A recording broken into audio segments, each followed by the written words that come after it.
என் அன்பு சகோதர சகோதரிகளே, ஆண்டவரும் இரட்சகருமான இயேசுவின் நாமத்தில் உங்களை அன்போடு நான் வாழ்த்துகிறேன்.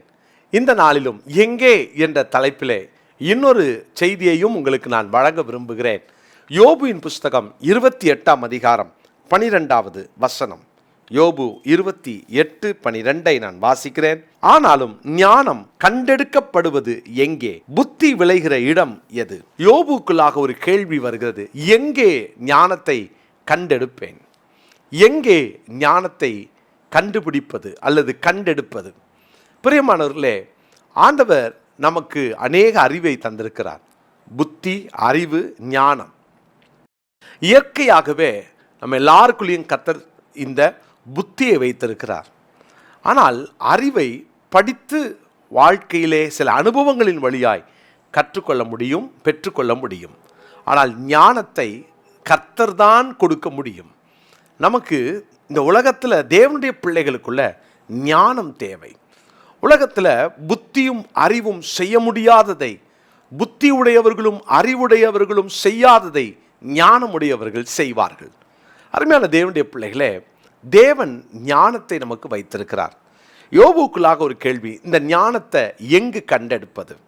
பிரியமானவர்களே, இந்த உலக வாழ்க்கையில் நீங்கள் வேலை செய்கிற இடத்துல, உங்கள் படிப்பில், உங்களுடைய குடும்பத்தில் நீங்கள் பேசுகிறது ஒரு வேளை எடுப்படாமல் போகலாம். ஞானமற்ற பேச்சு பேசியிருக்கலாம். ஞானமற்றவர்களைப் போல ஒருவேளை வாழ்ந்து பிறரால் அவமதிக்கப்பட்டிருக்கலாம். ஐயோ, என் வாழ்க்கையில் எனக்கு ஞானம் இல்லாதனால என்னை யாருமே மதிக்கலையே அப்படின்னு சொல்லி ஒருவேளை இன்னைக்கு அழுது கொண்டிருக்கலாம். பிரியமான தேவனுடைய பிள்ளைகளே, ஞானத்தை ஆண்டவர் வைத்திருக்கிறார், நமக்காக வைத்திருக்கிறார். யோபு 28:20 வாசிக்கிறோம். இப்படி இருக்க ஞானம் எங்கே இருந்து வரும்? புத்தி தங்கும் இடம் எங்கே? எங்கிருந்து ஞானம் வரும்? இதுதான் யோபுடைய கேள்வி. பிரியமானவர்களே, இன்னைக்கும் இந்த கேள்விக்கான பதிலை தான் பெற்றுக்கொள்ள போகிறோம்.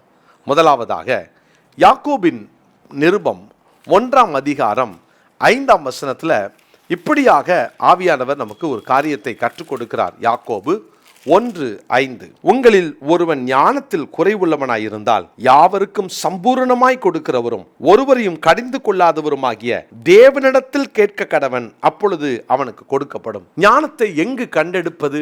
முதலாவது, கர்த்தரிடத்திலே கேட்டால் அவர் தருவார். அது கர்த்தரிடத்தில் தான் கண்டுபிடிக்க முடியும். எப்படி? கர்த்தரை கேட்டா. ஆண்டவர்கிட்ட கேட்காம ஞானத்தை பெற முடியாது. ஆண்டவர்கிட்ட ஞானத்தை கேளுங்க. ஆண்டவரே, எனக்கு ஞானம் தாங்க, எனக்கு இந்த உலகத்தில் ஆண்டவரே உம்முடைய நாமத்தை மகிமைப்படுத்த எனக்கு ஞானம் வேணும். சாலமோனை பார்த்து ஆண்டவர் கேட்டார், உனக்கு என்னப்பா வேணும்? நான் போக்குவரவு அறியாத சிறு பிள்ளை, எனக்கு தெரியாது, இவ்வளோ பெரிய தேசத்தை நான் எப்படி அரசாட்சி செய்வேன், எனக்கு ஞானம் வேண்டும். ஆண்டவர் அவனுக்கு ஞானத்தோடு கூட ஐஸ்வர்யத்தையும் கனத்தையும் தந்தார். இதை கேட்டுக்கொண்டிருக்கிற தேவனுடைய பிள்ளைகளே, ஞானத்துக்காக ஜெபம் பண்ணியிருக்கீங்களா? ஒவ்வொரு நாளும் காலையில் நீங்கள் தேவனுடைய சமூகத்தில் இந்த ஞானத்தை கேளுங்கள். கர்த்தரிடத்தில் ஞானத்தை கேளுங்கள். ஞானத்தை கேட்டால் கர்த்தர் ஞானத்தை தருவார். இரண்டாவது, ஞானத்தை எங்கே கண்டுபிடிப்பது? யோபுவின் புஸ்தகம் 28ஆம் அதிகாரம் 28வது வசனத்தை நான் வாசிக்கிறேன். மனுஷனை நோக்கி, இதோ ஆண்டவருக்கு பயப்படுவதே ஞானம், பொல்லாப்பை விட்டு விலகுவதே புத்தி என்றார் என்று சொன்னான். ஞானம் எங்கிருந்து வரும்?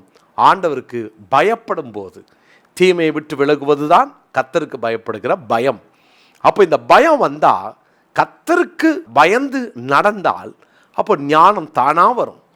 தேவ பயம் யார்கிட்ட இருக்குதோ அவங்க வாழ்க்கையில் தான் ஞானத்தை பார்க்க முடியும். வேதத்தில் நீதிமொழிகள் புஸ்தகத்திலையும் நம்ம வாசிக்கிறோம், நாம் கர்த்தருக்கு பயப்படுதலே ஞானத்தின் ஆரம்பம். பிரியமானவர்களே, தேவனுக்கு பயப்படுற பயம் எந்த மனுஷனுக்குள்ள இருந்தாலும் கர்த்தர் அந்த மனுஷனை ஞானத்தால் நிரப்புவார். மூன்றாவதாக சங்கீதங்களின் புஸ்தகம் 19ஆம் சங்கீதத்தின் 7வது வசனத்தை நான் வாசிக்கிறேன். 19:7, கர்த்தருடைய வேதம் குறைவற்றதும் ஆத்மாவை உயிர்ப்பிக்கிறதுமாய் இருக்கிறது, கர்த்தருடைய சாட்சி சத்தியமும் பேதையை ஞானியாக்குகிறதுமாய் இருக்கிறது. கர்த்தருடைய சாட்சி சத்தியம், அது பேதையை ஞானியாக்கும். ஆண்டவருடைய வேதம், கர்த்தருடைய வார்த்தையோடு வாழ்கிற மனிதன், தேவனுடைய வார்த்தையை தன் வாழ்க்கையின் அடிப்படையாய் வைத்திருக்கிற மனுஷன்தான் ஞானத்தை பெறுவான்.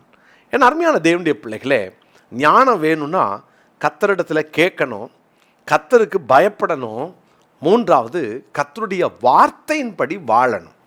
கர்த்தருடைய வேதம் பேதையை ஞானியாக்கும் அப்படின்னா சும்மா பைபிளை கையில் வச்சிருந்தா போதாது. வேத வசனங்களை வாழ்க்கையிலே அபியாசப்படுத்தணும்.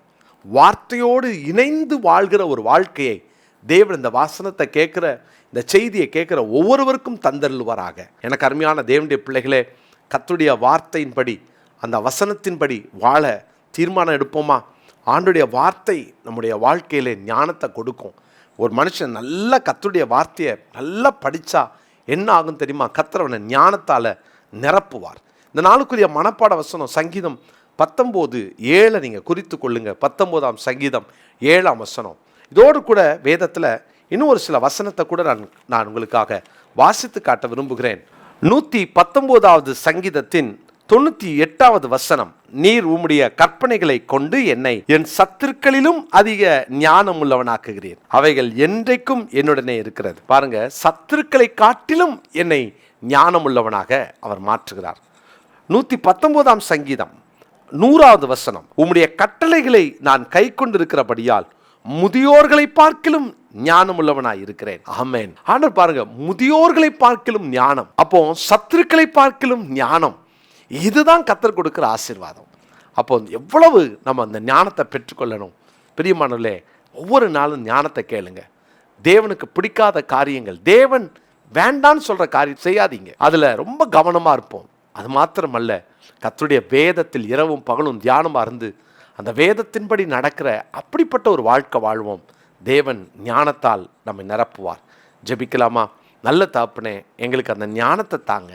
எங்கள் ஒவ்வொருவருடைய வாழ்க்கையிலும் உமக்கு பயந்து ஆண்டவரே அந்த வசனத்தின்படி வாழ்கிற அந்த நல்ல அனுபவத்தை தாங்க.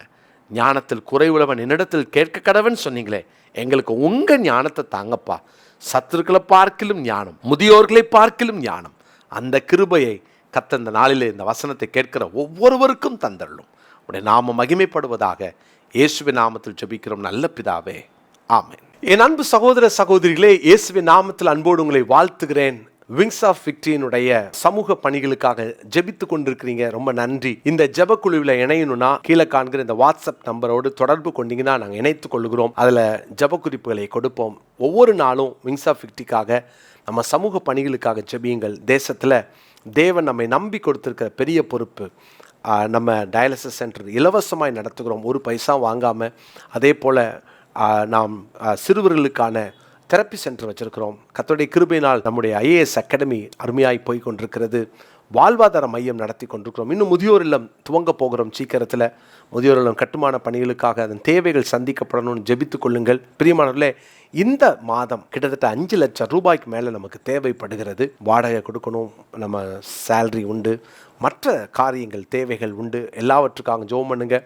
ஒவ்வொரு மாதமும் 1000 ரூபாய் கொடுக்கக்கூடியவர்களை நம்ம தேடிக்கொண்டிருக்கிறோம். ஒருவேளை நீங்கள் இது வரைக்கும் அதில் இணையலைன்னு சொன்னால், இணைந்து தேவனை மகிமைப்படுத்த உங்கள் மூலமாக ஒரு வாழ்வாதார மையமோ அல்லது மற்ற தெரப்பி சென்டருக்கு வருகிற ஒரு குழந்தைக்கோ அல்லது ஒரு டயாலிசிஸ் சென்டருக்கோ நீங்கள் உங்கள் மூலமாய் இதை தாங்க முன்வரலாம். பெரிய பணிகளை செய்கிறோம். ஒரு குழந்தையை படிக்க வைக்கிறதுக்கு நீங்கள் முயற்சி எடுக்கலாம். இந்த பிள்ளைகளை டே அண்ட் நைட்டாக ஹாஸ்டல் ஃபெசிலிட்டியோடு நாங்கள் உதவி செஞ்சு அவங்கள படிக்க வைக்கிறதுல தீவிர முயற்சி எடுத்து கொண்டிருக்கிறோம். நம்முடைய பிள்ளைகள் மேலே வரணும். இந்த பெரிய தரிசனத்தில் எங்களோடு இணைந்து கொள்ளுங்கள். பெரிய தேவனுக்கு பெரிய தரிசனத்தோடு பெரிய வேலை செய்கிறோம். பெரிய கிரயம் செலுத்தாமல் இது சாத்தியமில்லை. எனவே எங்களோடு இணைந்து கொள்ளுங்கள். கீழே காண்கிற ஃபோன் நம்பரில் நீங்கள் தொடர்பு கொண்டு நீங்கள் உங்களுடைய உதாரத்துவமான காணிக்கையை கொடுக்க உங்களை அன்போடு அழைக்கிறேன். God bless you.